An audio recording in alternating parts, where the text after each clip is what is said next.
Bonjour, c'est Jérémy Ferrari. On va regarder ensemble des scènes de films qui m'ont marqué. Jim Carrey, je pense qu'il n'y a pas une seule personne sur cette planète qui me contredira si je dis que c'est un génie. C'est vraiment un génie de la comédie. South Park, ils sont vraiment en totale roue libre. Le mec qui se lève et qui dit à un enfant de 8 ans « Arrête de me regarder, sale fils de p***, je peux me le montrer tous les jours pendant 30 ans, ça me fera toujours rire. »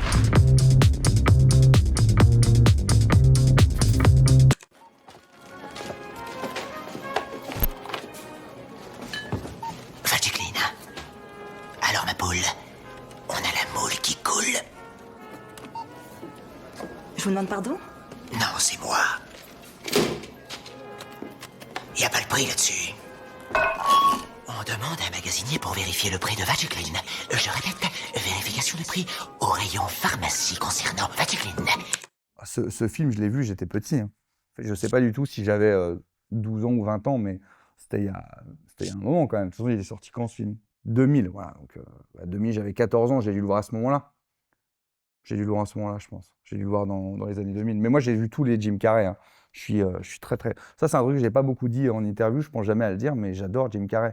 Le jeu de Jim Carrey, il est quand même très, très up. Je veux dire, moi, j'imagine le réalisateur au départ qui voit ce mec arriver et qui joue de cette manière-là, de manière très, très, très, très haute. C'est très intense. Je veux dire, il fallait oser dire c'est extrêmement drôle et pas dire c'est en surjeu. Il fallait avoir l'œil et dire non, non, c'est pas du tout du surjeu. Il est excellent.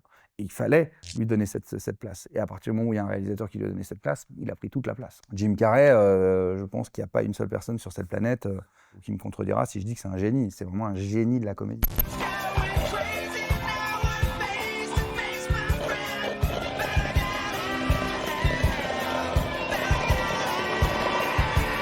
Tu veux ma photo, fils de p***? Tu veux m'allumer? T'as qu'à appuyer sur le bouton pour que ça démarre. Je suis au bord de la secousse sismique et t'es dans la zone à risque. Ça, c'est typiquement ce qui me fait beaucoup, beaucoup rire. C'est de salir l'innocence. Ça me fait mourir de rire. J'adore ça. J'ai eu moi-même la chance d'insulter beaucoup d'enfants dans mes salles de spectacle. Et ça fait toujours l'unanimité. C'est l'un des trucs les plus drôles. C'est comme insulter sa mère. Pour moi, quand on fait ce genre de truc, on touche un peu au Graal. Ce qui est absolument incroyable avec cet humour, c'est que c'est le plus fédérateur et le plus bienveillant pour moi. C'est-à-dire, c'est le seul humour qui, en fait, arrive à prendre de la souffrance, du rejet, du racisme, de l'homophobie, de la misogynie, enfin toutes les formes de monstruosité dont est capable l'être humain, et d'en faire quelque chose de drôle. Donc c'est magique pour moi, j'ai toujours vu ça comme ça. C'est tu prends la méchanceté des gens et t'en fais quelque chose qui fédère et qui fait rire tout le monde. Donc c'est comme si tu transformais le mal en bien. Moi j'ai toujours vu ça comme ça. Ah oui, ça me fait encore rire maintenant. Ben là je viens de revoir l'extrait, je l'ai pas eu depuis 10 ans, ça me fait beaucoup rire. Le mec qui se lève et qui dit à un enfant de 8 ans « Arrête de me regarder, sale fils de p***, je peux me le montrer tous les jours pendant 30 ans, ça me fera toujours rire. » Avec le gosse qui est comme ça, qui lâche son milkshake à la banane, moi ça me flingue. Après c'est vraiment mon humour. Qu'est-ce que je suis excitée? Plus qu'un seul jour à attendre et on va dominer le monde. Oh, je vais jamais arriver à dormir, tu vois ce que je veux dire? Ce bouquin est très intéressant. Il explique que les gens ont tous des façons différentes de communiquer. Ma façon de communiquer, c'est de te demander de me poser des questions. Et toi, tu C'est communiques très intéressant, on baise? Oh, Saddam, y a pas moyen d'avoir une vraie conversation avec toi. Ouh, Satan! Oh non, je te jure, ça ne me donne pas du tout envie. Ah, allez, c'est pour me marrer, c'est pas une vraie! Oh, ce n'est pas d'un goût acquis. On a quand même Saddam Hussein. On a quand même Saddam Hussein avec un god dans la main, dans un lit avec Satan, qui lui demande de baiser, avec Satan qui dit qu'il veut une relation, qui veut être plus dans la discussion et qui veut se sentir aimé. Ça me tue. Ça me fait crever de rire parce qu'ils vont tellement loin. C'est-à-dire qu'il y a zéro limite. Je trouve que South Park, ils sont vraiment en totale roue libre. C'est pour ça aussi que des fois ça m'énerve quand on dit « Ah ouais, en 2025, on peut plus rien dire. » Je veux dire, South Park, ça existe encore à l'heure actuelle. Et personne s'offusque. Cet humour n'existe pas si tout le monde le prend bien. Mais c'est pas grave, parce qu'il n'y a aucune malveillance. Tu le prends mal, t'éteins ta télé, tu changes de chaîne. On vient pas chez toi te faire des sketchs de South Park. Et tout le monde sait très bien que c'est de la dénonciation. Je veux dire, ce que fait South Park, c'est il dénonce la folie de plein de choses, du racisme, homophobie, misogynie, enfin la même chose que je peux faire moi-même, mais il dénonce aussi l'absurdité des États-Unis. Ils vont tellement loin pour dénoncer ce qui se passe dans les gouvernements, ce qui se passe en géopolitique, ce qui se passe à l'étranger. C'est une dénonciation qui est complètement folle et ils sont très, très, très, très frontales. Et donc, je pense que c'est extrêmement sain. Si tu veux savoir à quel point un pays va bien, tu regardes la liberté qu'on laisse aux humoristes. Pour moi, les humoristes sont vraiment un fusible de cette société. Chef, on fait comment pour être aimé plus que les autres par les nanas? Oh, c'est facile, faut que tu trouves le clitoris. De quoi? Oups. Vous entendez quoi par trouver le clitoris? Fais comme si j'avais rien dit. Maintenant, avance, il y en a d'autres qui attendent. Et les mecs, vous savez où je peux trouver le clitoris? South Park, c'est brillant. C'est brillant, pourquoi c'est brillant? Parce que c'est pareil, on en parlait avec Food Irene avant. Comment ils font pour que ça passe? Ils prennent des petits garçons et des petites filles. C'est aussi con que ça. En fait, ils prennent des enfants, ou qu'ils prennent l'innocence des enfants. Que les enfants, c'est très mignon, c'est très joli, c'est ce qui représente le truc le plus beau et le plus naïf sur Terre. Mais enfin, les enfants, ils peuvent aussi être totalement odieux. Ils n'ont pas de filtre, les enfants. Donc, ils peuvent dire des choses absolument abominables. Moi, quand j'étais enfant, je disais des trucs. Et ça faisait beaucoup rire toute ma famille parce que je disais des trucs. Et tu peux pas en vouloir à un enfant. Donc tu as un enfant qui va dire une dinguerie raciste, tu vas pas lui mettre une patate, tu vas lui dire attends Stanislas, je pense qu'on t'a mal expliqué, c'est pas ça. Tu vois, tu peux pas t'énerver contre un enfant. Kyle, il faut que t'apprennes à plus faire dans ton froc devant ta mère, mon vieux. Tu lui fous un pain dans la gueule et tu dis tu vas arrêter de nous faire chier, sombre conne. Tu traites pas ma mère de conne, Cartman. Eh, vous engueulez pas, ça sert à rien. Faut trouver une solution. Faut réfléchir. Qu'est-ce qu'il ferait, Brian Boitano? Ouais, qu'est-ce qu'il ferait, Brian Boitano? Dans ce que moi j'ai fait, je pense que c'est peut-être là-dessus, par exemple, que South Park a pu m'influencer, c'est que quand j'ai commencé à la télévision, je me suis dit, il faut que ça marche tel quel ou que je ne le fasse pas. Et c'est pour ça que je suis aussi implacable sur ma liberté d'expression. Je vous sens un peu crispé. Non. Je ne vous marche pas sur les pieds, au moins. Non. Ah, lâchez-moi, sale pédale. Mais c'est pas vos pieds qui gênent, c'est votre fils.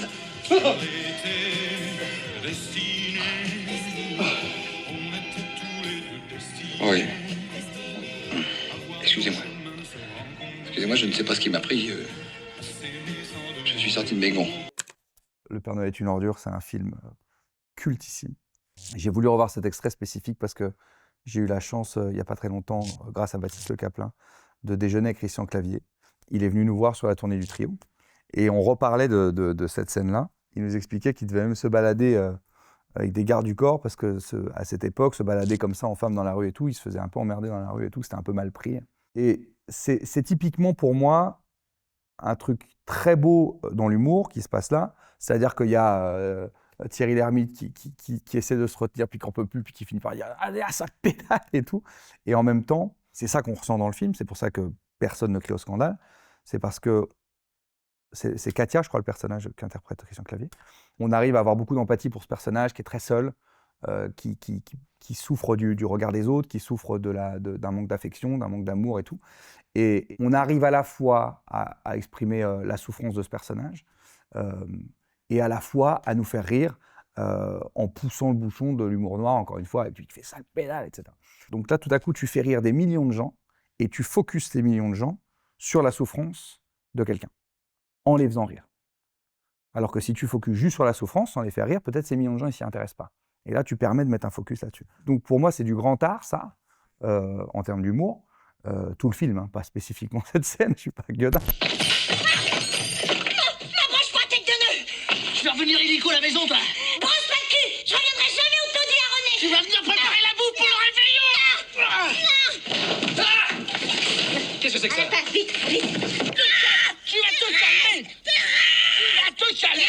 Arrête, tu m'étranges. T'imagines, t'arrives, tu dis alors voilà, on va faire un SDF qui se déguise en Père Noël, un transsexuel qui s'appelle Katia, un mec qui bosse à SOS Suicide et qui peint des cochons et des femmes nues sur le même tableau et il va les baiser dans une baignoire avec et en haut on va mettre, je sais plus ce que c'est la nationalité, il est quoi, il est tchèque, il est bulgare, il est quoi. Sur le papier, c'est invendable et en fait c'est hilarant. Chouchou, je te préviens, la prochaine c'est pour toi. Si tu me suis pas, je te tue. Je préfère mourir de suite que de repartir avec toi, gros. Mais déconne pas, Josette. Je vais tirer dans la grosse. Ah, non, mais ça va pas bien. Mais qu'est-ce que j'ai fait au bon Dieu pour tomber dans cette maison de fou, hein? Non, mais pourquoi vous vous butez sur cette femme? Il y en a d'autres, hein. Je parle pas pour moi, mais tenez, prenez Thérèse, par exemple. Non, c'est Chouchou, je veux, pas la moche. Mais je vous en prie. Figurez-vous que Thérèse n'est pas moche. Elle n'a pas un physique facile. C'est différent. Il y a un truc aussi avec ce type d'humour, c'est que ça vieillit pas parce que ça va taper dans des fondamentaux de l'être humain. Racisme, homophobie, misogynie, dépression, la mort, tout ça sont des choses avec lesquelles on vit au quotidien et malheureusement avec lesquelles on vivra peut-être toujours. En tout cas une partie, j'espère qu'une partie on arrivera à s'en débarrasser, mais il y a une partie avec laquelle on vivra toujours. Good night, sweet prince.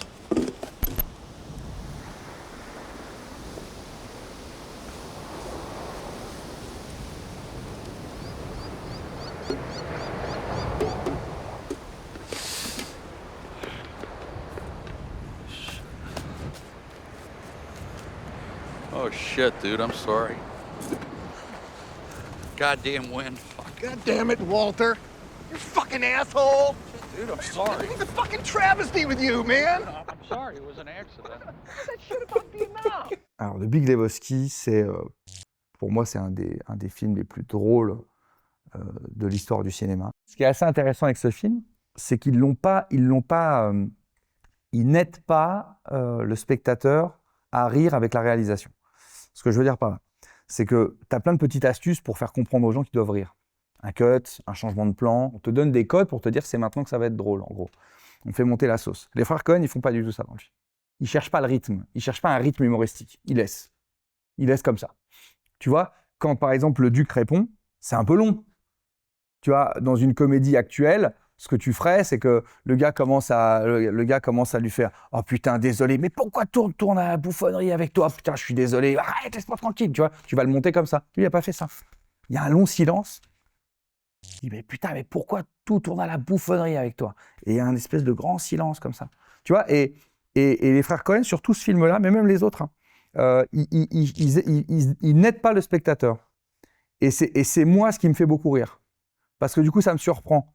Et quand je suis surpris de quelque chose, je suis désarmé. Donc, je suis obligé de dire, même si c'est mon pire ennemi qui a fait un truc génial, si je suis vraiment surpris, pour moi, c'est tellement un cadeau d'être surpris artistiquement que même, voilà, je suis obligé de dire, mais c'est très, très drôle.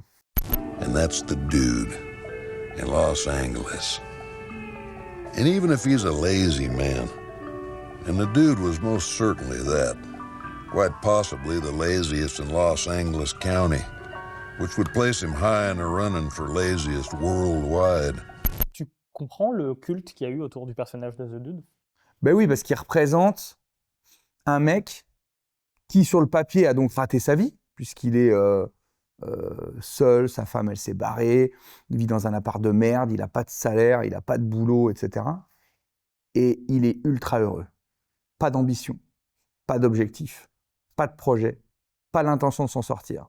Pas l'intention de trouver un boulot, il n'a pas l'intention de mettre un jean pour aller acheter le lait qu'il met dans son russe blanc, et il aime bien jouer au bowling. Donc il va jouer au bowling. Am I the only one around here who gives a shit about the rules? Market zero! They're calling the cops, man. Put the piece away. Market zero! Walter, put the piece away. Walter? You think I'm fucking around here? Market zero! Et il s'est entouré de deux débiles comme lui. Dans ma bouche, quand je dis débile, c'est très affectueux. Qui sont ravagés par la vie et qui n'ont pas non plus de but. Tout le long du film, on se dit mais où va ce mec? Et la réponse est nulle part. Il va nulle part, mais il est plus heureux que toi. Et c'est ça qui fait du bien dans ce film. On se dit putain, on a tous envie d'être le Duc.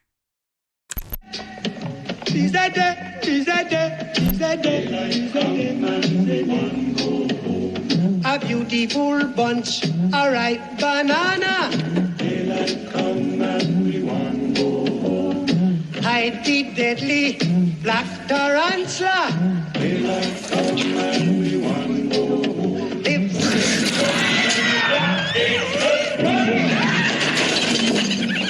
Voilà, c'est la définition de l'humour noir pour le coup.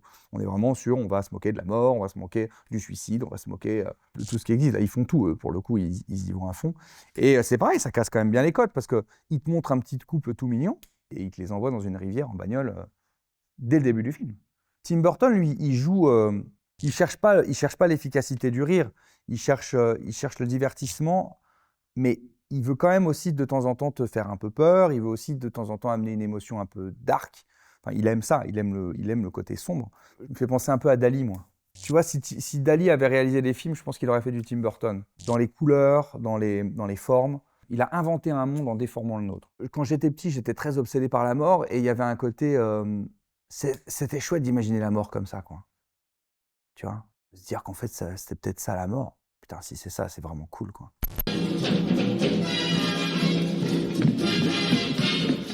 Shake, shake, shake, Sinora, shake your body line. Shake, shake, shake, Sinora, shake it all the time. Work, work, work, Sinora, work your body line. Work, work, work, Sinora, work it all the time. Si je devais sortir un seul, putain, si je dois en garder qu'un, vous êtes durs, les gars. Attends, je vais quand même t'en sélectionner 3. Je vais dire de Big Lebowski. C'est vraiment un chef-d'œuvre du cinéma. Je dirais Le Père Noël est une ordure pour ce que ça a apporté au cinéma français. Et je dirais South Park pour cette magnifique liberté d'expression qu'ils arrivent à tenir depuis combien de temps maintenant? 20 ans? 30 ans? Plus de 30 ans. Incroyable. Chapeau.